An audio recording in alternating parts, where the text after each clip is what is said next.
ನನ್ನೆಲ್ಲ ರೈತ ಬಂದವರಿಗೆ ಬೆಳಗಿನ ಶುಭೋದಯ. ಈಗ ರೀಸೆಂಟಾಗಿ ನಿಮಗೆ ಮಲ್ಲಿಗೆ ಹೂವಿನ ಬೆಳೆ ಮತ್ತು ರೋಸ್ನ ಬೆಳೆ ಹೇಗೆ ಮಾಡೋದು ಅಂತೇಳಿ ಕೆಲವೊಂದು ವೀಡಿಯೋಗಳನ್ನ ಅಪ್ಲೋಡ್ ಮಾಡ್ತಾಯಿದ್ದೀನಿ. ಸೊ ಇವತ್ತು ನಿಮಗೆ ಹೇಳೋಕ್ಕೆ ಬರ್ತಾ ಇರೋದಂಥದ್ದು, ನಾನು ಮಲ್ಲಿಗೆ ಹೂವಿನ ಬೆಳೆಯನ್ನು ಮಾಡೋದಾದರೆ ಯಾವ ರೀತಿ ಅದನ್ನು ಸೆಲೆಕ್ಷನ್ ಮಾಡಬೇಕು ಮತ್ತು ಯಾವ ರೀತಿ ಬೆಳೆ ಮಾಡಬೇಕು ಮತ್ತು ಅದರ ಸ್ಟೆಪ್ ಬೈ ಸ್ಟೆಪ್ ಏನು ವಿಷಯಗಳಿದೆ ಅನ್ನೋದನ್ನು ರೈತರ ಹತ್ರ ನಾನು ಏನು ತಿಳ್ಕೊಂಡು ಅದನ್ನು ಇವತ್ತು ನಿಮಗೆ ಈ ವಿಡಿಯೋದಲ್ಲಿ ಸಂಕ್ಷಿಪ್ತವಾಗಿ ತಿಳಿಸ್ತಾ ಹೋಗ್ತೀನಿ. ಸೊ ಸ್ಕಿಪ್ ಮಾಡದೆ ವಿಡಿಯೋನ ಕಂಟಿನ್ಯೂಸ್ ಆಗಿ ನೋಡಿ.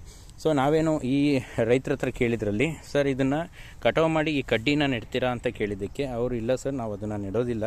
ಸೊ ಈ ಗಿಡ ಏನು ಬೆಳೀತಾ ಇರುವಾಗ ನೋಡಿ, ಇಲ್ಲಿ ಗಿಡ ಇದು ದೊಡ್ಡದಿದೆ ಅಂತಂದರೆ ಅದರ ಬೇರಿಂದ ಹುಟ್ಟಿದಂಥ ಈ ಥರ ಸಣ್ಣ ಕುನ್ನಿಗಳು ಅಂತ ಕರಿತೀವಿ ನಾವು ಇದನ್ನು. ಈ ಬಾಳೆಯಲ್ಲಿ ಏನು ಸಣ್ಣ ಹುಟ್ಟುತ್ತಲ್ಲ ಅದನ್ನು ಕುನ್ನಿಗಳು ಅಂತ ಕರಿತೀವಿ. ಸೊ ನಿಮಗೇನು ಅನಿಸುತ್ತೋ ಗೊತ್ತಿಲ್ಲ.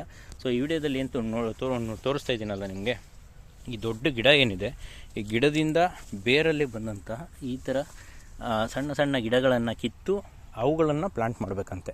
ಸೊ ಹೊಸದಾಗಿ ಪ್ಲಾಂಟ್ ಮಾಡೋರಿದ್ದರೆ ಆ ಥರ ಪ್ಲಾಂಟ್ ಮಾಡಬೇಕಂತೆ. ಸೊ ಈ ಕಡ್ಡಿನ ನೆಟ್ವಿ ಅಂತಂದರೆ ಅಂಥ ಚೆನ್ನಾಗಿ ರಿಸಲ್ಟ್ ಇರೋಲ್ಲ. ಸೊ ಇವುಗಳನ್ನು ನೆಟ್ವಿ ಅಂತಂದರೆ ಚೆನ್ನಾಗಿ ಬರುತ್ತೆ ಅಂತ ಹೇಳ್ತಾರೆ. ಮತ್ತು ಇದನ್ನು 8 ಅಡಿ ದಾಯದಲ್ಲಿ ನೆಟ್ರಿ ಅಂತಂದರೆ ಗಿಡ ಚೆನ್ನಾಗಿ ಹಬ್ಬತ್ತೆ ಅಂತ ಕರೀತಾರೆ. ನೀವು ನೋಡ್ಬೋದು ಇಲ್ಲಿ. ಸೊ ಸಾಲಿದೆ ಅಂತಂದರೆ ಈ ಗಿಡಕ್ಕೂ 8 ಅಡಿ ದಾಯ ಇದೆ. ಮಾತ್ರ ಈ ಕಡೆ ನೋಡೋದಾದರೆ ಇದು 4 ಅಡಿ ದಾಯ ಕೊಟ್ಕೊಂಡಿದ್ದಾರೆ. ಸೊ ಇದು 4 ಅಡಿ ದಾಯ ಇದೆ. ಹಾಗೇನಾಗುತ್ತೆ, ಗ್ಯಾಪ್ ಇರೋದ್ರಿಂದ ಗಿಡ ಚೆನ್ನಾಗಿ ಒಳ್ಳೆ ಪೊದೆ ಥರ ಹಬ್ಕೊಂಡು ಬರುತ್ತೆ ಅಂತ ಅವ್ರು ಹೇಳ್ತಾರೆ. ಸೊ ಮತ್ತು ಇಯರ್ಲಿ ಒನ್ಸ್ ಈ ಗಿಡಗಳನ್ನೆಲ್ಲ ಈ ಮಳೆಗಾಲ ಆರಂಭದ ಸಮಯದಲ್ಲಿ ಕೂಳೆ ಮಾತ್ರ ಬಿಟ್ಟು ಕ್ಲೀನಾಗಿ ಡ್ರೆಸ್ಸಿಂಗ್ ಮಾಡ್ತಾರಂತೆ. ಇದನ್ನು ರೋಸ್ ಗಿಡದ ಥರನೇ ಸಹ ಇದನ್ನು ಡ್ರೆಸ್ಸಿಂಗ್ ಮಾಡ್ತಾರೆ. ಸೊ ಅದನ್ನು ಇಲ್ಲಿಗೆ ಹಾಕಿದ್ರೂ ಸಹ ನಮಗೆ ಮಲ್ಚಿಂಗ್ ಆಗಿ ಹೋಗುತ್ತೆ. ಸೊ ಮತ್ತು ಇದನ್ನು ಕಳೆ ತೆಗಿಬೇಕಾಗಿರುತ್ತೆ. ಇದಕ್ಕೂ ಸಹ ಕಳೆ ತೆಗೆದು ಮತ್ತು ಇದಕ್ಕೂ ಸಹ ಗೊಬ್ಬರ ಕೊಡ್ತಾರಂತೆ. ಸ್ಟಾರ್ಟಿಂಗಲ್ಲಿ 10 ಡೇಸ್ ಒನ್ಸು ಅಥವಾ 12 ಡೇಸ್ ಒನ್ಸು ಇದಕ್ಕೆ ಫರ್ಟಿಲೈಸರ್ಸನ್ನ ಕೊಡ್ತಾ ಬರ್ತಾರಂತೆ. ಮತ್ತು ಎವ್ರಿ 10 ಡೇಸ್ ವಿತೌಟ್ ಮಿಸ್ ಇದಕ್ಕೆ ಕೆಮಿಕಲ್ ಸ್ಪ್ರೇ ಮಾಡಲೇಬೇಕಂತೆ. ಅಲ್ಲದೆ ಹೋದರೆ ಹುಳದ ಹೊಡೆತ ಜಾಸ್ತಿ ಇರುತ್ತೆ ಅಂತ ಹೇಳ್ತಾರೆ. ಸೊ ಮತ್ತು 2 ಡೇಸ್ ಒನ್ಸ್ ಫ್ಲವರ್ ಹಾರ್ವೆಸ್ಟಿಂಗು ಸಹ ನಡೀತಾನೆ ಇರುತ್ತೆ. ಇದು ಮತ್ತು ಹೆಚ್ಚು ಕಡಿಮೆ ಒಂದು 10 ವರ್ಷದ ಗಂಟನಾದರೂ ನೀವು ಈ ಬೆಳೆನ ಇಟ್ಕೋಬೋದು ಅಂತ ರೈತರು ಹೇಳ್ತಾ ಇದ್ದಾರೆ.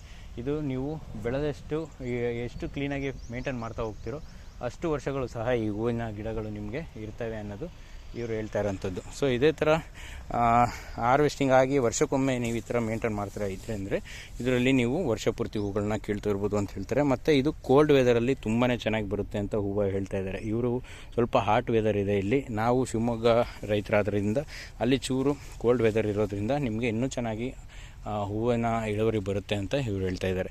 ಸೊ ಇದೇ ಥರ ಹೆಚ್ಚಿನ ರೈತಾಪಿ ವರ್ಗದ ವೀಡಿಯೋಗಳಿಗೋಸ್ಕರ ನಮ್ಮ ಚಾನಲ್ನ ಸಬ್ಸ್ಕ್ರೈಬ್ ಮಾಡ್ಕೊಂಡಿಲ್ಲ ಅಂದರೆ ಸಬ್ಸ್ಕ್ರೈಬ್ ಮಾಡ್ಕೊಳ್ಳಿ. ಹಾಗೆ ಇವತ್ತಿನ ಹೂವಿನ ರೇಟು ಇವರಿಗೆ 1000 ರೂಪೀಸ್ ಪರ್ kg ಸಿಗ್ತಾ ಇದೆ. ಸೊ ನಿಮ್ಮ ಊರಲ್ಲಿ ಎಷ್ಟಿದೆ ಅನ್ನೋದನ್ನು ದಯವಿಟ್ಟು ಕಾಮೆಂಟ್ ಮಾಡಿ. Thank you friends.